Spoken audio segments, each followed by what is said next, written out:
दोस्तों, क्या आपने कभी सोचा है कि जब पूरी दुनिया युद्ध, महंगाई और मंदी के तूफान में उलझी हो, तब एक देश चुपचाप अपने खजाने की नींव रख रहा हो? और वो देश है भारत। साथियों, जिस भारत को कभी दूसरों से आर्थिक मदद मांगनी पड़ती थी, वही आज अपने दम पर दुनिया को उधार देने की तैयारी कर रहा है। कभी जिसने अपने सोने के बदले अनाज लिया था, आज वही देश टन टन सोना इकट्ठा कर रहा है, और वो भी बिना किसी शोर के। चीन को इस ताकत तक पहुंचने में पूरे 28 साल लगे, लेकिन भारत ने सिर्फ 8 सालों में दुनिया को चौंका दिया है। जब अमेरिका और यूरोप बजट घाटों में उलझे थे, पाकिस्तान IMF के सामने गिड़गिड़ा रहा था और चीन अपनी सुस्त होती अर्थव्यवस्था से लड़ रहा था, तब भारत एक खामोश क्रांति रच रहा था।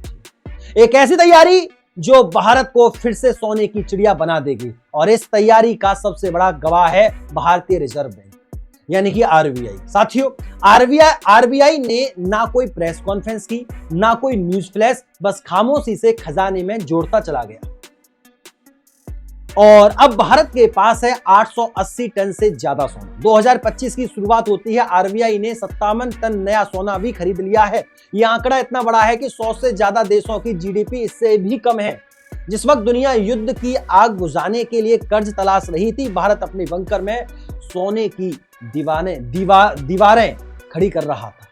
अब आप सोच रहे होंगे, ये सोना आखिर इतना जरूरी क्यों है? साथियों, क्योंकि जब डॉलर की कीमत गिरती है, जब वैश्विक संकट आता है, जब प्रतिबंध लगते हैं, तब एक ही चीज है जो स्थिर रहती है, वो है गोल्ड। आज भारत उस मुकाम पर है कि अगर सारी करेंसी फेल हो जाए, तब भी हमारा देश 7 से 8 महीने तक सिर्फ गोल्ड रिजर्व के दम पर चल सकता है। और ये सिर्फ सोना नहीं, भारत का पूरा फॉरेक्स रिजर्व अब 693 बिलियन डॉलर को पार कर चुका है। सिर्फ एक हफ्ते में कई बिलियन डॉलर का इजाफा हुआ है, और आज भारत के पास इतना रिजर्व है जितना 100 से ज्यादा देशों की पूरी अर्थव्यवस्था भी नहीं कमाती। साथियों, सोचिए, जो पैसा भारत ने सिर्फ रिजर्व में रखा है, वो कोई देशों की सालाना कमाई से भी ज्यादा है। यही है नया भारत। अब असली गेम शुरू होता है डॉलर की डिपेंडेंसी खत्म करने का। साथियों, भारत अब Sri Lanka, Bangladesh, Kenya, Brazil, Argentina जैसे देशों के साथ ऐसे समझौते कर रहा है जहां डॉलर नहीं, या तो रुपया चलता है या सोना। यानी अब दुनिया भारत की तरफ देख रही है, क्योंकि भारत सिर्फ अपने लिए नहीं, पूरी दुनिया की अर्थव्यवस्था के लिए स्टेबिलिटी लाने की तैयारी में है। अब RBI सिर्फ सोना खरीद नहीं रहा, अब गोल्ड को डिजिटल सिस्टम से जोड़ने की तैयारी है। ऐसा सिस्टम जहां मोबाइल ऐप से गोल्ड अकाउंट खुलेगा, लोग डिजिटली सोना खरीदेंगे और बेचेंगे, और भविष्य में एक ऐसी डिजिटल करेंसी बनेगी जो गोल्ड से जुड़ी होगी। साथियों, जहां दुनिया क्रिप्टो के अनसर्टेनिटी में उलझी है, वहीं भारत एक भरोसेमंद गोल्ड बेस्ड फ्यूचर करेंसी की ओर बढ़ रहा है। अब चीन को भी यह समझ आ गया है कि मुकाबला सिर्फ बॉर्डर पर नहीं, बैंकिंग और करेंसी में भी है।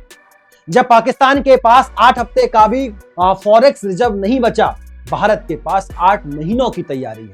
पाकिस्तान कहता है कि भारत झूठ बोल रहा है, उसके पास इतना सोना हो ही नहीं सकता, लेकिन वो नहीं जानता कि जब वो फाइलों में IMF से भीख मांग रहा होता है, तब भारत RBI के तिजोरी में सोना भर रहा होता है। साथियों, जब वक्त आ गया है कि भारत की उस पहचान को दोबारा पाने का, जिसे कभी दुनिया ने सोने की चिड़िया कहा था। फर्क बस इतना है, अब वो सोना जमीन के नीचे नहीं, बैंकों की तिजोरियों में जमा हो रहा है। साथियों, अब भारत तैयार है ना सिर्फ अपने लिए, बल्कि उन सभी देशों के लिए जो डॉलर और यूरो की गुलामी में फंसे हुए थे। जब अगला वैश्विक आर्थिक संकट आएगा, जब डॉलर लड़खड़ाएगा, तब भारत का ये गोल्ड किला दुनिया की अर्थव्यवस्था को सहारा देगा। तो क्या सच में भारत फिर से सोने की चिड़िया बन रहा है? कमेंट बॉक्स में अपना जवाब जरूर दीजिएगा। साथियों, क्या ये रणनीति हमें अगली वैश्विक मंदी से बचा सकती है? अपनी राय नीचे कमेंट में जरूर लिखिएगा। फिर मुलाकात होती है अगली वीडियो में। उम्मीद करता हूं ये वीडियो आपको अच्छी तरीके से समझ में आ गई होगी। तब तक के लिए नमस्कार, राधे राधे, राम राम, जय श्री राम, जय हिंद, जय भारत, वंदे मातरम।